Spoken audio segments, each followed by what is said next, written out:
Assalamualaikum warahmatullahi wabarakatuh. Kami dari kelompok 8 akan menjelaskan tentang fase diam HPLC dan SFC. Sebelumnya, kami ingin mengucapkan terima kasih kepada dosen pengampu mata kuliah analisa instrumentasi, yaitu Profesor Dr. Renat Insinyur Rinaldi Idrus, SSI. Kami beranggotakan 4 orang yang terdiri dari saya sendiri, Fajian Nirmala, kemudian ada Mujibatul Husna, Nafila Siregar, dan Azza Munadi Fazain. Materi yang akan kami bahas yaitu pertama definisi dan sejarah HPLC dan SFC, kemudian prinsip dari HPLC dan SFC, komponen HPLC dan SFC, mekanisme kerja HPLC dan SFC, fase diam dari HPLC dan SFC, syarat dan jenis fase diam HPLC dan SFC, contoh dari fase diam, troubleshooting fase diam, aspek ekonomi dan ketersediaan fase diam, interaksi dari fase diam dan analit, studi kasus, serta kelebihan dan kekurangan HPLC dan SFC. Materi yang akan kami bahas pertama yaitu tentang High Performance Liquid Chromatography atau HPLC yang akan dipaparkan oleh saya sendiri, Fadia Nirmala. Definisi dari HPLC. HPLC atau High Performance Liquid Chromatography adalah teknik analisis yang digunakan untuk memisahkan, mengidentifikasi, dan mengukur komponen dalam campuran cair. HPLC ini sering digunakan dalam berbagai bidang, termasuk farmasi, kimia, biokimia, dan analisis lingkungan, dikarenakan kemampuannya dapat memberikan hasil yang akurat, sensitif, dan reproducible. Kemudian dilanjutkan dengan sejarah dari HPLC. HPLC ini dikembangkan berdasarkan prinsip dari kromatografi cair yang awalnya ditemukan oleh Michael Sweat yang dikenal sebagai bapak kromatografi setelah mendemonstrasikan kromatografi cair pada tahun 1903 dengan memisahkan pigmen daun hijau menjadi pita warna. Kemudian pada tahun 1970-an, kromatografi cair tekanan tinggi atau HPLC ini dikembangkan yang membuka era baru dalam analisis kromatografi. Setelah itu ada prinsip dari HPLC. Prinsip kerjanya adalah pemisahan komponen analit berdasarkan kepolarannya, di mana setiap campuran yang keluar akan terdeteksi dengan detektor dan direkam dalam bentuk kromatogram, di mana dalam kromatogram tersebut terdapat jumlah peak yang menyatakan jumlah komponen, sedangkan luas peak menyatakan konsentrasi komponen dalam campuran. Kemudian komponen dari HPLC, yaitu terdiri dari solvent reservoir, pump, injektor, kolom, detektor, dan data collection device. Nah, fungsi dari komponen HPLC ini akan dijelaskan pada bagian mekanisme HPLC. Mekanisme kerja dari HPLC yaitu mula-mula fase gerak atau solvent ditampung dalam reservoir. Dari reservoir, fase gerak akan dialirkan secara terus-menerus dengan kecepatan alir yang tetap oleh pompa atau pump. Kemudian, sampel diinjeksikan melalui injektor dan akan terbawa oleh fase gerak menuju kolom. Di dalam kolom akan terjadi proses pemisahan, di mana komponen sampel akan ditahan oleh fase diam, kemudian akan larut oleh fase gerak yang terus-menerus dialirkan, sehingga melewati kolom untuk menuju ke detektor. Nah, detektor akan mendeteksi adanya komponen sampel di dalam kolom dan menghitung kadarnya, sehingga keluar dalam bentuk angka dalam layar komputer.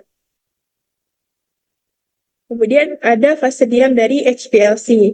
Nah, fase diam dari HPLC ini adalah material tetap yang ada di dalam kolom, berupa partikel kecil yang memiliki pori-pori. Partikel ini memiliki luas permukaan yang sangat tinggi, sehingga mampu berinteraksi dengan senyawa di dalam sampel. Ukuran partikel pada kolom HPLC ini biasanya berkisar antara 3-10 mikrometer. Kolom HPLC berfungsi untuk memisahkan senyawa-senyawa dalam sampel berdasarkan perbedaan sifat fisik dan kimia mereka. Selanjutnya adalah jenis fase diam dan karakteristiknya, di mana fase diam ini terdiri dari 4 jenis, yaitu fase normal atau normal phase, fase terbalik atau reverse phase, kemudian ada fase pertukaran ion atau ion exchange, dan eksklusi ukuran atau size exclusion. Nah, fase normal ini memiliki karakteristik bersifat polar, contohnya seperti silika dan alumina, dan ia dapat memisahkan berdasarkan tingkat polaritas. Kegunaan utamanya yaitu dapat digunakan pada analit polar, contohnya seperti alkohol, asam, dan amina. Keuntungannya yaitu ia dapat digunakan pada senyawa polar dan stabil pada pelarut nonpolar. Sedangkan kekurangannya yaitu ia tidak cocok untuk analit nonpolar dan harganya cenderung mahal. Kemudian pada fase terbalik atau reverse phase, ia memiliki karakteristik bersifat nonpolar. Contohnya seperti C18, C8, dan fenil. Ia dapat memisahkan analit polar dan nonpolar. Fungsi utamanya yaitu dapat digunakan pada analit nonpolar hingga polar moderat. Contohnya seperti metabolit dan protein. Keuntungannya yaitu ia dapat bersifat serbaguna dan lebih ekonomis. Kekurangannya yaitu ia tidak ideal untuk analit yang bersifat sangat polar. Kemudian pada fase diam pertukaran ion atau ion exchange, ia memiliki karakteristik fase yang bermuatan, yaitu seperti anion atau kation, dan ia dapat memisahkan berdasarkan muatan dari analit. Fungsi utamanya yaitu dapat digunakan pada analit yang bermuatan, contohnya seperti ion anorganik, asam amino, dan protein. Keuntungannya yaitu ia memiliki tingkat selektivitas yang tinggi untuk analit bermuatan. Sedangkan kekurangannya yaitu ia rentan terhadap perubahan pH dan konsentrasi garam. Terakhir yaitu fase diam eksklusi ukuran atau size exclusion. Ia dapat memisahkan berdasarkan ukuran molekul. Fungsi utamanya yaitu dapat digunakan pada makromolekul seperti protein dan polimer. Kemudian keuntungannya ia tidak ada interaksi kimia dan bersifat cepat. Sedangkan kekurangannya yaitu tidak cocok untuk senyawa yang berukuran kecil. Selanjutnya, contoh dari fase diam akan dilanjutkan oleh rekan saya, Nafila Siregar. Baik, saya Nafila Siregar akan melanjutkan pemaparan materi, yaitu contoh fase diam. Contoh fase diam yang kami ambil di sini yaitu silika gel, C8 dan C18. Nah, silika gel adalah material amorf berbasis silika dengan struktur berpori yang memiliki daya serap yang tinggi. Di sini dapat kita lihat struktur dari silika gel. Kemudian C8 dan C18. Fase diam C8 dan C18 adalah jenis fase diam berbasis silika yang dimodifikasi dengan rantai akil panjang, digunakan dalam kromatografi cair kinerja tinggi untuk analisis berbasis reverse phase. Di sini dapat kita lihat struktur dari fase diam C8 dan C18. Selanjutnya adalah troubleshooting fase diam HPLC. Di sini masalah yang kami angkat ada 3, yaitu tekanan kolom yang terlalu tinggi, resolusi yang tidak memadai, dan puncak yang asimetris. Penyebab tekanan kolom yang terlalu tinggi yaitu penyumbatan oleh partikel dari sampel atau fase gerak dan degradasi fase diam. Nah, solusinya yaitu filtrasi fase gerak dan sampel dengan ukuran 0,22 mikrometer atau 0,45 mikrometer dan membersihkan atau regenerasi kolom. Selanjutnya, masalah kedua yaitu resolusi yang tidak memadai. Nah, resolusi yang tidak memadai ini disebabkan oleh fase diam yang tidak sesuai untuk analit, efisiensi kolom yang menurun, dan pemilihan fase gerak yang tidak optimal. Kemudian solusinya yaitu menggunakan fase diam yang tepat, menambah panjang kolom atau partikel menjadi lebih kecil, dan mengoptimalkan komposisi fase gerak. Masalah yang ketiga yaitu puncak asimetris, di mana penyebabnya yaitu interaksi sekunder analit dengan fase diam, kolom yang terkontaminasi, dan overloading analit. Sehingga solusinya yaitu menggunakan kolom dengan end-capping, regenerasi atau ganti kolom, dan mengurangi konsentrasi analit yang diinjeksi. Selanjutnya yaitu aspek ekonomi dan ketersediaan fase diam. Dalam aspek ekonomi, fase normal relatif murah, sedangkan fase terbalik dan fase pertukaran ion moderat, yaitu bervariasi tergantung jenis kolom, sedangkan eksklusif ukuran cenderung mahal. Untuk ketersediaan, fase normal dan fase terbalik sangat tersedia secara umum, sehingga banyak digunakan sebagai pilihan utama.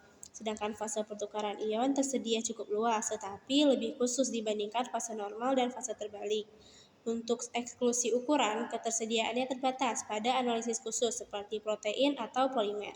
Selanjutnya adalah interaksi fase diam. Interaksi fase diam yang kami ambil di sini yaitu eksklusi ukuran.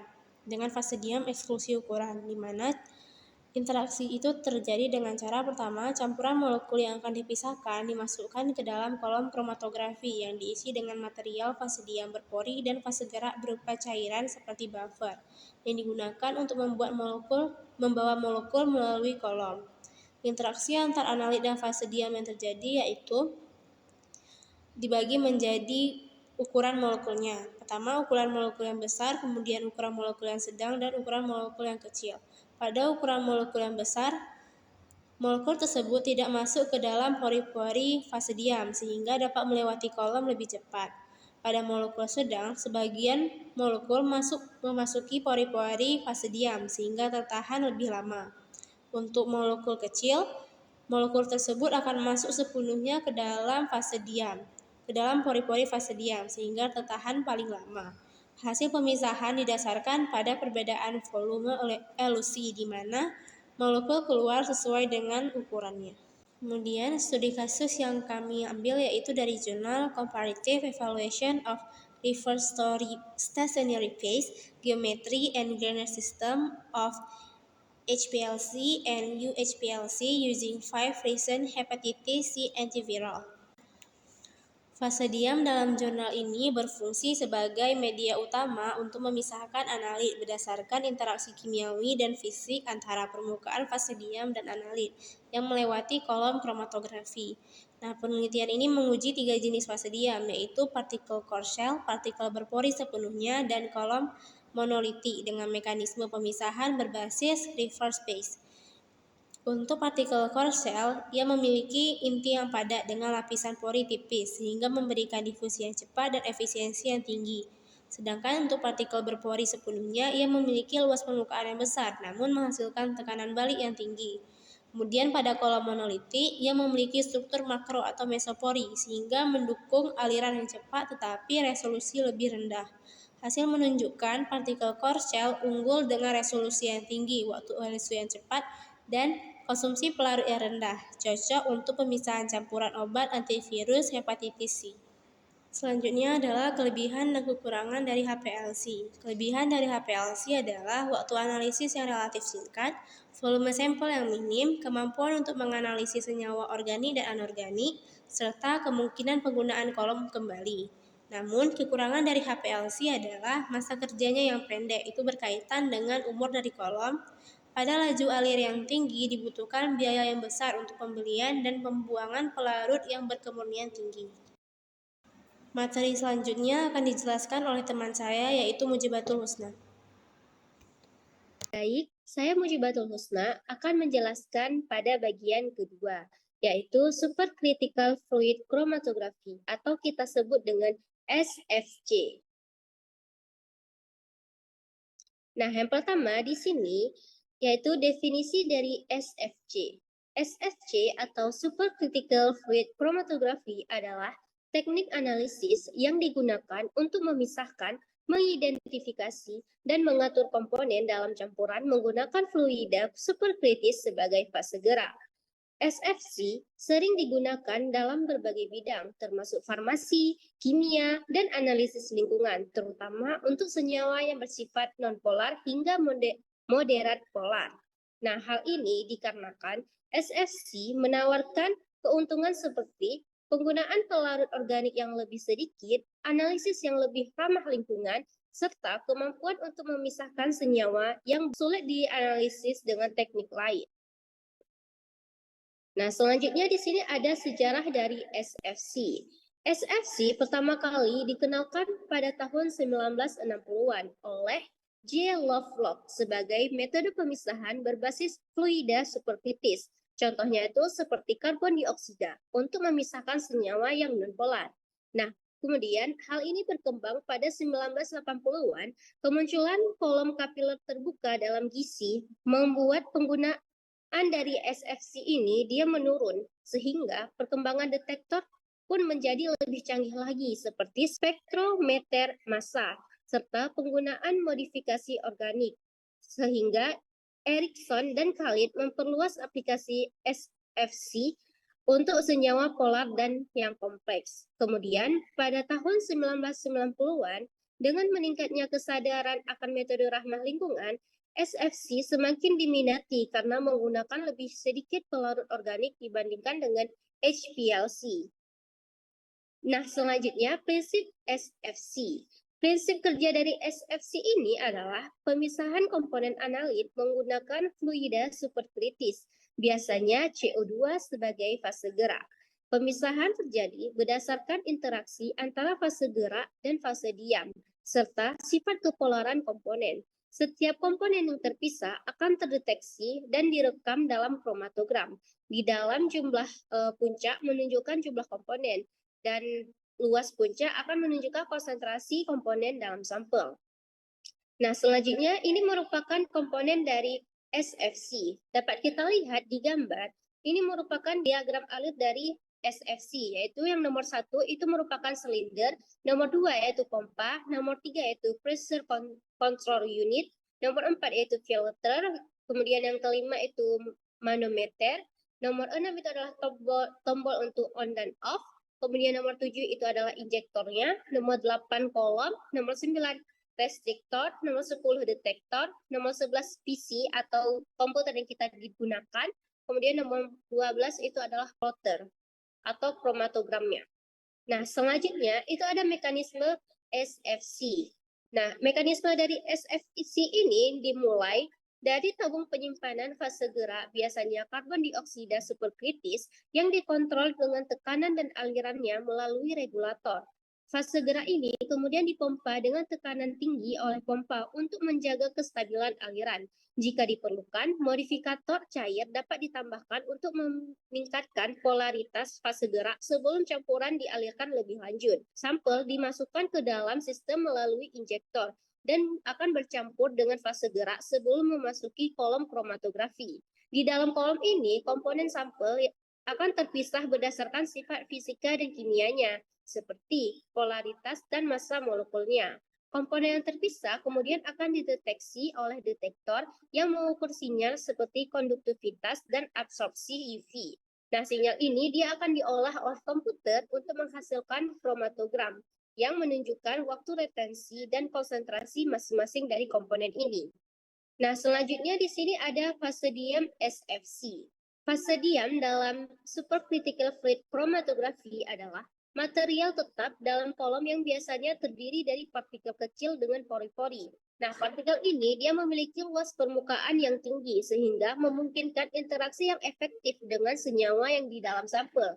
Untuk ukurannya sendiri itu berkisaran antara 3 sampai 12 mikrometer yang dapat membantu meningkatkan efisiensi pemisahan. Nah, kolom SFC ini sendiri dia berfungsi untuk memisahkan senyawa berdasarkan perbedaan interaksi dengan fase gerak atau kita biasa digunakan di sini itu fluida superkritis dan fase diamnya. Kemudian pemisahan yang terjadi itu disebabkan karena setiap senyawa itu bergerak dengan kecepatan yang berbeda-beda, tergantung dengan sifat fisik dan kimia serta interaksi antara komponen dalam fase tersebut. Selanjutnya itu ada syarat fase diam SFC. Ada 3 syarat dalam fase diam SFC ini. Yang pertama, analit dapat larut dalam fluida superkritikal. Kedua, stabil terhadap pelarut organik yang sering digunakan sebagai modifikator. Contohnya itu metanol atau asetonitril. Yang ketiga, analit yang tidak larut dapat dimuat ke kolom menggunakan dimetil sulfoksi. Baik, selanjutnya jenis fase diam dan karakteristiknya. Untuk fase diam di SFC itu ada 4. Yang pertama itu ada fase normal. Karakteristiknya itu dia polar, misalnya silika dan alumina. Dia digunakan untuk memisahkan berdasarkan polaritas. Kegunaan utamanya yaitu untuk analit polar seperti alkohol, asam organik, dan amina. Keuntungannya itu yaitu baik untuk senyawa polar stabil pada pelarut non-polar. Sedangkan keterbatasannya itu tidak cocok untuk analit non-polar. Yang kedua itu ada fase terbalik. Karakteristik dari fase terbalik itu bersifat nonpolar. Contohnya itu C18, C8, dan fenil. Dia berfungsi untuk memisahkan analit polar dan nonpolar. Keuntungan utamanya yaitu untuk analit nonpolar hingga polar, dan moderat seperti senyawa metabolit dan protein. Keuntungan menggunakannya yaitu serbaguna dan pelarut berair lebih ekonomis. Sedangkan keterbatasannya yaitu tidak ideal untuk analit yang sangat polar. Yang ketiga itu ada jenis fase diam penukar ion. Karakteristiknya itu fasenya bermuatan anion atau kation. Bertujuan untuk memisahkan berdasarkan muatan analik. Kegunaan utamanya yaitu untuk analit bermuatan seperti ion anorganik, asam amino, dan protein. Keuntungan utamanya yaitu dia selektivitas tinggi untuk analit bermuatan, sedangkan keterbatasannya dia rentan terhadap perubahan pH dan konsentrasi garam. Yang terakhir itu fase diam chiral Coulomb. Fase diam chiral memiliki karakteristik itu fase diam chiral polisakarida termodifikasi. Nah, dia bertujuan untuk pemisahan didasarkan pada interaksi stereospesifik. Kegunaan utamanya yaitu untuk makromolekul seperti protein dan glycodendrit. Nah, keuntungannya dia memiliki akurasi yang tinggi dan fleksibel, sedangkan keterbatasannya dia tidak cocok untuk semua senyawa. Selanjutnya akan dijelaskan oleh Azam Munadi Fazain. Baik, saya Azam Munadi Fazain akan melanjutkan materi selanjutnya, yaitu dalam kromatografi fluida superkritis, fase stasioner memainkan peran penting dalam berinteraksi dengan analit yang memungkinkan pemisahannya berdasarkan sifat kimia. Di sini kami memberikan contoh untuk stasioner polar yaitu silika gel, di mana silika gel ini digunakan sebagai fase stasioner polar untuk memisahkan senyawa yang berinteraksi dengannya, seperti molekul polar. Interaksi ini menyebabkan senyawa ini bertahan lebih lama di kolom. Berikut gambar dari silika gel. Selanjutnya, untuk contoh dari stasioner nonpolar, di sini kami menggunakan fase diam phenylhexyl, di mana phenylhexyl ini adalah fase diam nonpolar yang terdiri dari gugus fenil untuk interaksi pi ke pi dan rantai heksil untuk sifat hidrofobik. Fase diam ini cocok untuk memecah senyawa aromatik dan lipofilik seperti hidrokarbon aromatik dan senyawa farmasi kompleks. Berikut struktur dari phenylhexyl. Baik, selanjutnya yaitu troubleshooting fase diam SFC. Nah, di sini kami menyangkut masalah pemisahan tidak optimal, puncak terputus atau tidak identik tiling. Nah, ini penyebabnya adalah kontaminasi fase diam dengan senyawa yang tersisa dari analisis sebelumnya dan kelembaban atau partikel asing pada fase diam. Solusinya dapat kita gantikan fase diam dengan yang baru atau pastikan kualitas fase diam yang digunakan itu baik dan lakukan pembersihan sistem SFC secara menyeluruh. Kemudian untuk masalah puncak terputus atau tidak jelas, penyebabnya karena adanya kontaminasi pada fase diam atau kolom dan pengaturan suhu atau tekanan yang tidak. Solusinya dapat kita gunakan metode pencucian kolom dengan pelarut yang tepat dan pemeriksaan kestabilan sistem, baik itu suhu maupun tekanan. Kemudian untuk masalah peak tiling, di mana penyebabnya karena fase diam itu rusak atau interaksinya tidak terduga. Solusinya yaitu dapat kita gantikan kolom tersebut dan kita gunakan pelarut atau modifikator fase gerak yang sesuai. Selanjutnya yaitu aspek ekonomi dan ketersediaan fase diam. Di sini, aspek ekonomi pada fase normal relatif murah dan sedangkan pada fase terbalik dia itu moderat, yang mana bervariasi tergantung dari jenis kolomnya. Dan untuk fase pertukaran ion, biayanya itu sedang tergantung pada jenis kolomnya. Dan pada chiral kolom, aspek ekonominya itu lebih mahal. Nah, untuk ketersediaan pada fase normal ini sangat tersedia dan umum digunakan untuk senyawa polar dalam SFC. Nah, untuk fase terbalik, tersedia luas dan fleksibel untuk berbagai senyawa nonpolar hingga moderat polar. Dan untuk jenis fase diam pertukaran ion, dia itu tersedia, namun lebih jarang digunakan untuk SFC dibandingkan HPLC karena kebutuhan yang spesifik. Dan untuk persediaan untuk alat FC ini relatif baik, tapi tetap lebih terbatas dibanding HPLC atau GC. Hal ini disebabkan oleh spesialisasi alat SFC dan kebutuhan spesifik fase diam kiral yang kompatibel dengan fluida superkritis. Selanjutnya yaitu interaksi fase diam dan analit. Nah, interaksi antara fase diam dan analit menentukan efektivitas pemisahan. Fase diam fenilheksil yang terdiri dari gugus fenil berupa aromatik dan rantai heksil berupa alkil berinteraksi dengan analit melalui beberapa mekanisme, yaitu ada interaksi P ke P, di mana gugus fenil pada fase diam dapat membentuk P ke P dengan analit yang memiliki struktur aromatik dan meningkatkan retensi analit tersebut. Kemudian, untuk interaksi hidrofobik, rantai heksil menyediakan lingkungan hidrofobik yang berinteraksi dengan bagian nonpolar dari analit yang dapat mempengaruhi selektivitas pemisahan. Dan untuk interaksi dipol-dipol dan ikatan hidrogen, gugus silanol residu pada permukaan silika dapat berinteraksi dengan analit polar melalui ikatan hidrogen atau interaksi dipol-dipol yang dapat mempengaruhi retensi analit polar. Selanjutnya, pada studi kasus, kami membahas tentang jurnal Analysis of Natural Product by SFC Application from 2050 to 2021.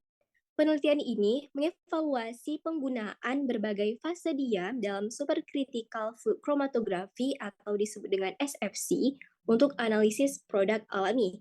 Fase diam yang digunakan dalam penelitian ini antara lain silika, fenilheksil, dan polimer.